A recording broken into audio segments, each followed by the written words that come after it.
Belakangan ini kita mendengar banyak sekali di televisi atau di media cetak lainnya, banyak korban yang katanya, korban kejahatan yang katanya merupakan korban dari sebuah metode cuci otak. Entah itu hipnosis, entah itu apapun, nanti dijelaskan pada acara ini. Bahkan kita ngarai belakangan ini juga tindakan kejahatan tersebut sudah semakin terorganisir. Artinya metode ini semakin banyak digunakan. Metode ini semakin banyak digunakan baik dalam keseharian yang sifatnya positif, tapi sayangnya metode ini juga bisa digunakan untuk hal-hal yang negatif dalam hal kejahatan misalnya. Mungkin Bapak Ibu, saudara-saudara, teman-teman bisa mencari di googling gitu ya, kita bisa googling bareng-bareng korban kejahatan hipnosis, korban kejahatan cuci otak.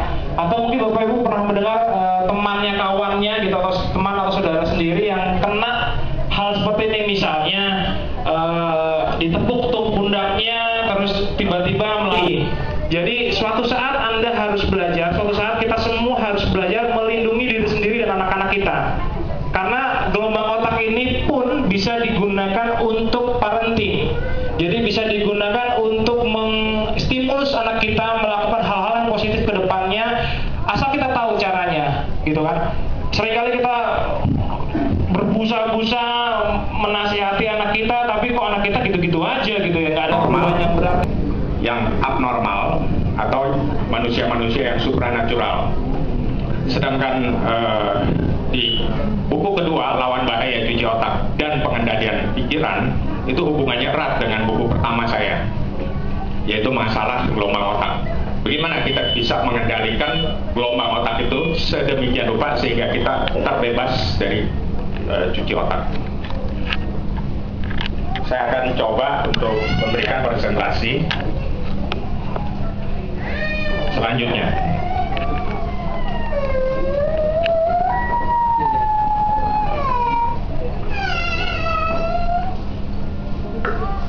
Kurang fokus. Cuci otak adalah sebuah rekayasa pembentukan ulang tata berpikir atau disebut reprogramming agar perilaku atau kepercayaan tertentu menjadi tata nilai baru bagi seseorang, sehingga nilai lamanya itu akan terhapus, baik terhapus sementara maupun permanen. Apa yang menyebabkan cuci otak? Sebenarnya cuci otak itu sudah terjadi saat awal kehidupan kita, dari anak-anak, remaja, kemudian dewasa. Sebenarnya pola itu akan makin tinggi. Tinggi dan rendahnya itu sangat ditentukan oleh gelombang otak kita. Artinya semakin rileks, biasanya rileks yang percaya bahwa meditasi itu adalah sesuatu yang bagus karena kita rileks, santai, namun fokus. Jadi beda antara tidur biasa, tidur di bawah pengaruh hipnotis dengan tidur meditasi. Jadi itu beda. Kalau tidur biasa itu tidak fokus, tapi tidur dengan meditasi, kita bermeditasi itu sama dengan gelombang tidur yang fokus, termasuk hipnotis. Fokusnya kemana? Kepada si orang pemberi yang memberikan hipnotis itu. Sehingga kesimpulan kita, gelombang otaknya pada saat itu, dan itu saat yang terbaik untuk memasukkan pesan-pesan.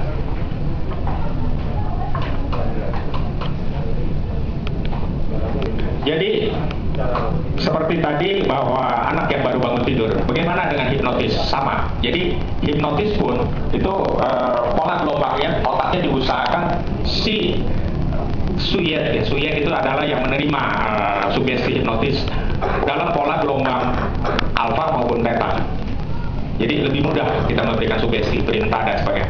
Kalau bahwa di bawah ini ada fan yang akan menggerakkan bola itu ke atas, kekuatan putaran fan itu mengikuti gelombang otak yang sedang dikirimkan oleh pemainnya.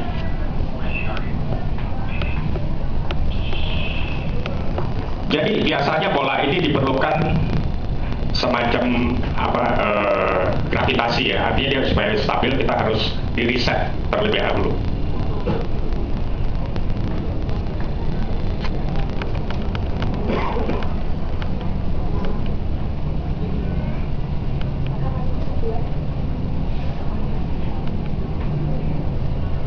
Ini juga kalau penasaran ini benar atau enggak bisa di googling. Banyak sekali sudah di luar sana di negara-negara maju sudah dikembangkan bagaimana metode modulasi gelombang otak itu digunakan dalam kehidupan sehari-hari. Mungkin Bapak Ibu sudah pernah ada mengikuti program hipnoterapi atau mendengarkan CD, buku-buku yang di dalam CD, yang ada CD-nya di dalamnya, buku-buku motivasi di situ sudah dimodulasikan dengan gelombang otak tertentu, frekuensi tertentu sehingga pesannya bisa masuk dengan cepat di dalam pikiran kita. Salah satu praktisi hipnoterapi yang juga ada penulis Gramedia Pustaka Utama, kalau pernah mendengar namanya atau nanti searching, adalah Bapak Adi W. Gunawan. Beliau juga sudah mengembangkan metode modulasi gelombang otak di sana.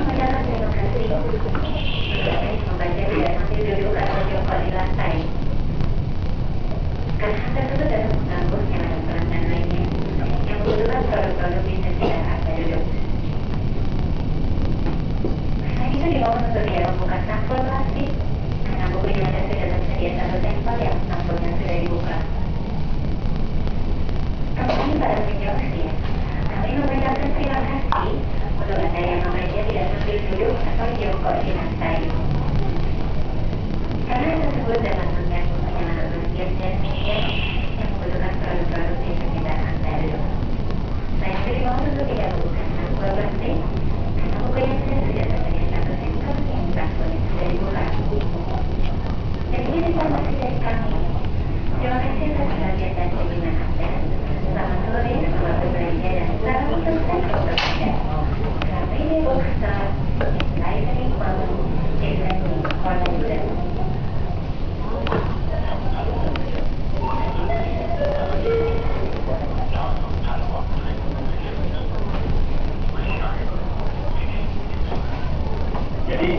Jadi saya coba konsentrasi ya.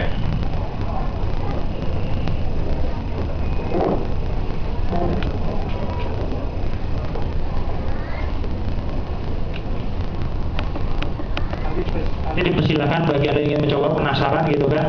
Ini kalau dalam ini hanya sebagai alat ukur dalam permainan. Sebelum permainan kita bisa melihat, kita bisa mengendalikan gelombang otak pikiran kita.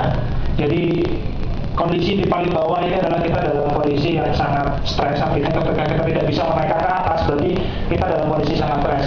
Selanjutnya yang kedua, itu kita dalam kondisi fokus, sudah masuk ke dalam gelombang otak beta. Selanjutnya ini dalam kondisi yang rileks yang di atas, sampai yang terakhir yang paling ke atas adalah kondisi kita supranatural. Jadi semakin ke atas kondisi kita semakin rileks, kita bisa semakin fokus, itu kita bisa mengukur. Kondisi seperti inilah yang sangat ideal bagi anak untuk belajar. Nanti di dalam CD yang menjadi bonus akan ada modulasi gelombang otak yang itu sangat efektif digunakan pada saat sebelum anak belajar. Jadi untuk bisa melatih konsentrasi sebelum belajar mendengarkan modulasi gelombang otak sebanyak 10-20 menit. Itu juga bisa untuk relaksasi. Nanti kita akan diskusi. Ada banyak sekali, mungkin Bapak Ibu ada yang penderita insomnia, nggak perlu ke dokter dulu, coba dengarkan modulasi gelombang otak beta. Atau nanti kita akan bahas lebih lanjut lagi mengenai hal itu.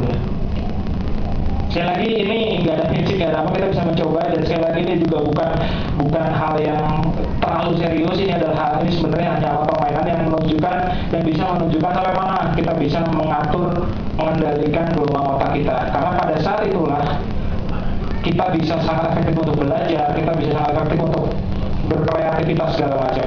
Semakin ke atas kondisi pada saat itu.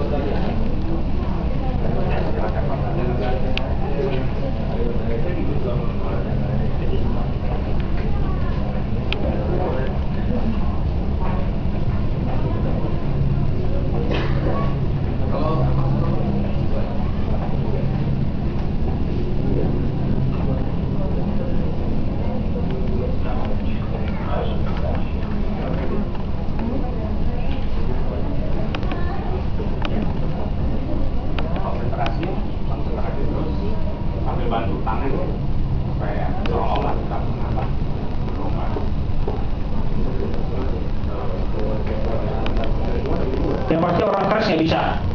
Itu aja. Karena orang tadi, artinya orang stres itu gelombang otaknya mungkin sudah sampai ke gamma kali Pak ya. Sudah sampai ke gamma, bahkan di atas beta yang kondisi normal kita. Jadi kalau orang naik panggung atau sedang melakukan pertandingan, itu dia dalam kondisi stres. Cuma karena dia yakin bahwa dia bisa menang, stresnya itu dibantu dengan gelombang lain, yaitu fokus. Jadi stres, fokus bisa berhasil, dan biasanya perlahan gelombang itu akan menurun. Jadi gabungan antara gelombang gamma dengan gelombang alpha itu adalah yang terbaik. Relax tapi fokus, relax tapi serius, itu paling sulit. Karena saya punya CD ini software-nya dari luar semua, dari Amerika, Eropa, Jepang dan sebagainya. Itu mencapai angka $1.000. Jadi kira-kira ini dikasih gratis gitu. Jadi saya kira itu. Lalu kedua, ya bagi mereka yang tidak bisa melakukan instalasi software untuk stimulasi gelombang otak ini, sudah ada siap pakainya dalam bentuk stimulasi. Ada 100, kalau nggak salah 100 MP3 ya, MP3 yang semuanya itu lengkap dengan speaker, dengan headset, lalu dengan ada theta, alpha, delta, gamma dan sebagainya. Mereka yang menyenangi supranatural juga ada beberapa yang kelihatannya seperti itu untuk hipnotis dan sebagainya. Baik, terima kasih atas kesempatan yang diberikan kepada kami untuk membagi pengetahuan dan informasi mengenai pengendalian pikiran bersama Pak Johan. Mudah-mudahan ini bisa bermanfaat bagi Anda, bagi teman-teman Anda, bagi keluarga Anda, bagi orang-orang yang Anda cintai, dan secara umum bagi Indonesia ke depan. Sekali lagi kami dari Kompas Media mengucapkan terima kasih. Mohon maaf apabila ada kesalahan selama acara ini berlangsung. Tapi tujuan kami adalah satu, memberikan pengetahuan sebanyak mungkin bagi bangsa Indonesia supaya Indonesia bisa maju melalui buku. Terima kasih dan selamat sore.